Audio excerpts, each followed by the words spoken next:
तो जब तक नेतन्याहू की विस्तारवादी नीति जारी रहेगी तब तक शांति नहीं आने वाली है। नमस्कार, मैं हूं नीलू। क्योंकि बीते कुछ दिनों में जिस तरह से लेबनान में हमला किया इजराइल ने, उसके बाद ईरान ने कहा कि बातचीत तभी अमेरिका के साथ होगी जब लेबनान पर ये हमले जो हैं वो बंद होंगे, लेकिन ऐसा नहीं हुआ। और इसके बाद ईरान के सब्र का बांध टूटा और ईरान ने भी हमला किया। फिर तो दोनों तरफ से हमने देखा क्या हुआ। लेकिन हालात अब पहले से बेहतर कुछ दिन के लिए है, ऐसा हम कह सकते हैं, क्योंकि ईरान और इजराइल ने एक दूसरे पर हमले रोकने का ऐलान कर दिया है। 8 अप्रैल में हुए संघर्ष विराम के बाद सोमवार को पहली बार दोनों देशों ने हवाई हमले किए, जिससे पूरे क्षेत्र में तनाव पैदा हो गया। कुछ घंटों की लड़ाई के बाद पहले ईरान और फिर इजराइल ने हमले रोकने की बात कही। हमले रोकने के साथ ही दोनों ही पक्षों ने चेतावनी दी कि सीजफायर का उल्लंघन हुआ तो उसका कड़ा जवाब दिया जाएगा। हमले शुरू होने के बाद अमेरिकी राष्ट्रपति डोनाल्ड ट्रंप की ओर से दोनों पक्षों से शांति की अपील की गई। हालांकि शांति पहले भी डोनाल्ड ट्रंप ने बड़े तेज के साथ कहा था, बड़े धक के साथ कहा था कि देखिए अब हिजबुल्लाह और इजराइल में समझौता हो गया है, वो किसी पर हमला नहीं करेंगे। लेकिन उसके बाद हुआ क्या? तो फिर तो ऐसा है कि आपकी बात अगर कोई नहीं सुनेगा तो आपको तो अपील करनी ही पड़ेगी। इसलिए डोनाल्ड ट्रंप को अपील करनी पड़ी इजराइल और ईरान से कि भाई आप शांति बनाए रखिए और इस हमले को बंद करिए। बार बार वो इजराइल को कहते रहे हैं, लेकिन इजराइल जो है वो सुनने को तैयार नहीं है। नेतन्याहू अपने ही मदमस्त हाथी की चाल से चले जा रहे हैं और सब कुछ रौंदते चले जा रहे हैं। इजराइल के प्रधानमंत्री बेंजामिन नेतन्याहू ने सोमवार को कहा कि उनका देश फिलहाल गोलीबारी रोक रहा है। हालांकि ईरान और लेबनानी गुट हिजबुल्लाह के खिलाफ लड़ाई खत्म नहीं हुई है। नेतन्याहू का बयान ईरानी सेना के ये कहने के बाद आया कि उसने इजराइल को कड़ा जवाब देने के बाद अपना ऑपरेशन रोक दिया है। देखिए, ईरान के मुख्य मिलिट्री कमांड खतम अल अनबिया सेंट्रल हेडक्वार्टर ने इजराइल के खिलाफ हमले बंद करने का ऐलान किया। बयान में कहा गया कि लेबनान में इजरायली हमलों के बाद लेबनानी लोगों के समर्थन में ईरानी सेना ने कार्रवाई की है। आगे भी दक्षिणी लेबनान समेत इजराइल के किसी भी आक्रमण का जवाब दिया जाएगा। तो ईरान ने कह दिया कि हम जवाब देंगे अगर हम पर या फिर हमने जो बात कही है, लेबनान हो या गाजा हो, अगर वहां पर हमला होता है तो फिर हम जवाब देंगे। और ईरान ने वही किया और इसके बाद उन्होंने कहा कि हमने जवाब दे दिया, हमने अपनी मिसाइलें दागी हैं, हमने बता दिया कि अगर हमारी बातों को नहीं माना जाएगा तो जवाब हमारी तरफ से दिया जाएगा और वो खतरनाक होगा। हमने जवाब दिया, अब हम अपने ऑपरेशन को बंद कर रहे हैं। यानी ईरान ने पहले पहल की। ईरान के राष्ट्रपति मसूद पेजेश्कियान ने कहा कि हमारी प्राथमिकता राष्ट्रीय सुरक्षा और हमारे लोगों की शांति है। कूटनीति और रक्षा देश की ताकत के दो हिस्से हैं। हमने ना तो मैदान छोड़ा है और ना ही बातचीत की टेबल।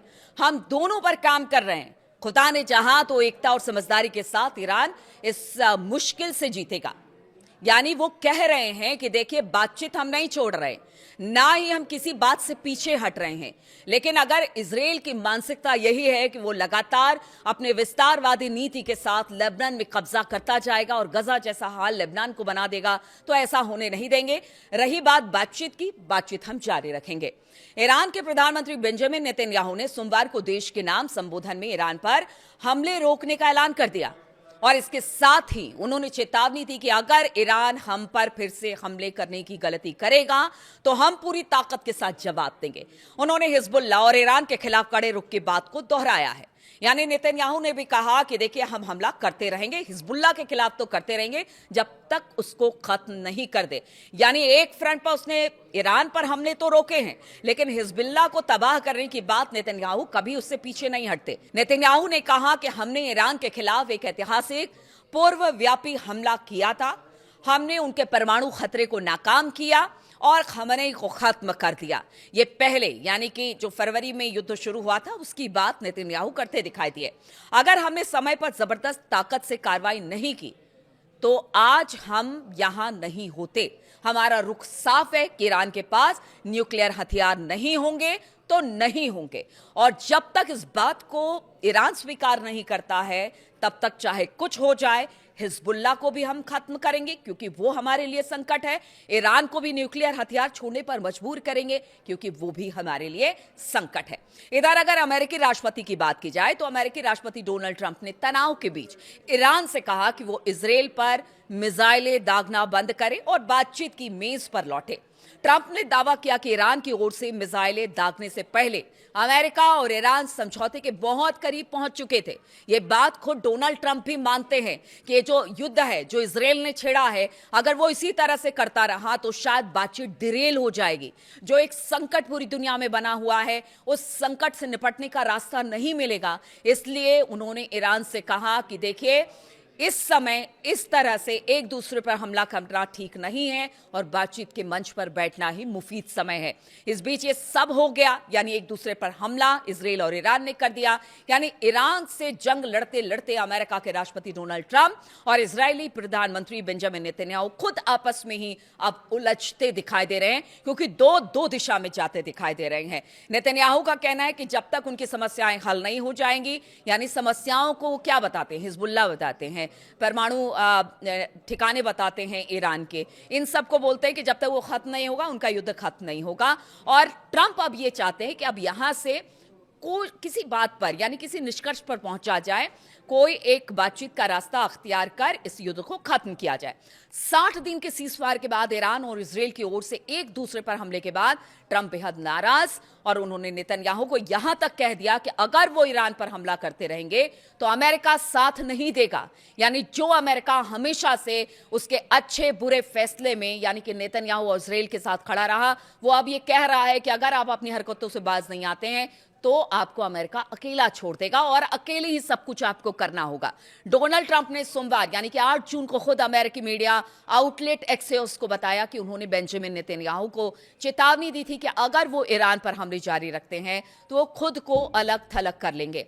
ट्रंप ने एक्सियोस को बताया कि मैंने कहा, बीबी तुम्हें सावधान रहना चाहिए, नहीं तो बहुत जल्द तुम अकेले पड़ जाओगे या अकेले जंग लड़ना होगा। आपको बता दें कि बीबी वो नेतन्याहू का उपनाम है, निकनेम।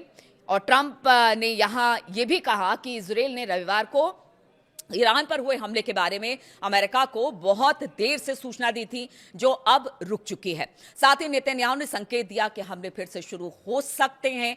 तो देखिए आप किस तरह से आपको बता रहे हैं कि हमला हुआ। ईरान ने रविवार को कम से कम 10 बैलिस्टिक मिसाइलें इजराइल की ओर दागी और ये मिसाइल 3 अलग अलग चरणों में छोड़ी गई।